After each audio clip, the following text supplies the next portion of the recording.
Friends, आज हम एक एक्सपेरिमेंट के माध्यम से आपको इलेक्ट्रोमैग्नेटिक इंडक्शन का कंसेप्ट समझाएंगे।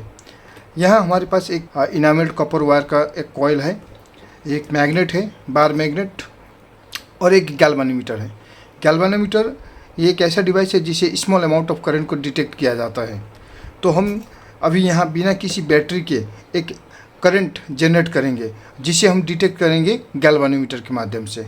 यानी हम एक मैग्नेट की मदद से इस कंडक्टर में एक ईएमएफ जनरेट करेंगे जिसे हम डिटेक्ट करेंगे गैल्वेनोमीटर के माध्यम से। जनरली हम जानते हैं कि करंट फ्लो करने के लिए पावर सप्लाई की ज़रूरत होती है, तो यहाँ हम बिना किसी पावर सप्लाई के हम मैकेनिकल एनर्जी को इलेक्ट्रिकल एनर्जी में कन्वर्ट करके दिखाएंगे। तो सबसे पहले हम कंडक्टर यानी कॉइल को गैल्वेनोमीटर के ये दोनों टर्मिनल्स में, यानी या तो आप इसके दोनों टर्मिनल्स में जोड़ सकते हैं डायरेक्टली, या तो फिर आप इस प्रकार के क्लिप के माध्यम से इसके टर्मिनल्स को इस तरह से जोड़ सकते हैं। तो ये हम दोनों टर्मिनल्स में जोड़ें। अब आप देखिए ये गैल्वेनोमीटर की रीडिंग अभी 0 शो कर रहा है। अभी आप इसमें कोई डिफ्लेक्शन नहीं है, हमारे पास कोई बैटरी कनेक्टेड नहीं है इस सर्किट में। अब हम क्या करेंगे, इस मैग्नेट को जब हम इस कॉइल के अंदर में इंसर्ट करेंगे तो आप नोटिस करेंगे कि गैल्वेनोमीटर के नीडल में डिफ्लेक्शन शो हो रहा है। लेकिन जैसे हम अंदर घुसा कर अगर हम इसको मूव करना बंद कर देते हैं तो वो डिफ्लेक्शन बंद हो जाता है।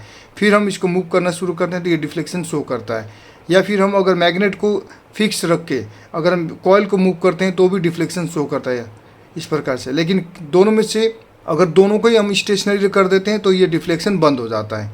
दोनों में से किसी एक को मूव करने पर या फिर दोनों को ही मूव करने पर, यदि हम दोनों को ही मूव करते हैं तो भी डिफ्लेक्शन ये शो करता है।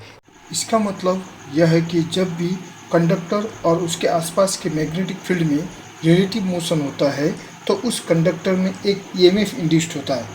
इसी घटना को ही इलेक्ट्रोमैग्नेटिक इंडक्शन कहते हैं। इस घटना की खोज माइकल फैराडे ने 1831 में किया था। ऐसा क्यों होता है? क्योंकि जब किसी कंडक्टर को किसी मैग्नेट के सामने मोशन कराया जाता है तो वह कंडक्टर उस मैग्नेट के चारों ओर जो एक invisible magnetic lines of force होते हैं उसको इंटरसेक्ट करने लगता है। जब किसी कंडक्टर को किसी मैग्नेटिक फील्ड में रखा जाता है तो उस कंडक्टर के सतह यानी सरफेस के परपेंडिकुलर होकर गुजरने वाली मैग्नेटिक लाइन्स ऑफ फोर्स की संख्या को मैग्नेटिक फ्लक्स कहते हैं। जब किसी कंडक्टर और मैग्नेटिक फील्ड में रिलेटिव मोशन होता है तो magnetic flux linked with the conductor continuously change होते रहता है, जिसकी वजह से उस कंडक्टर में ईएमएफ इंड्यूस्ड होता है।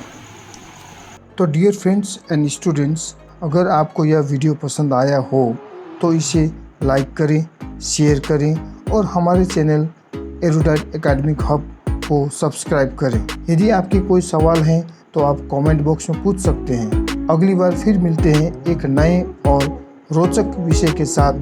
तब तक के लिए अलविदा, धन्यवाद।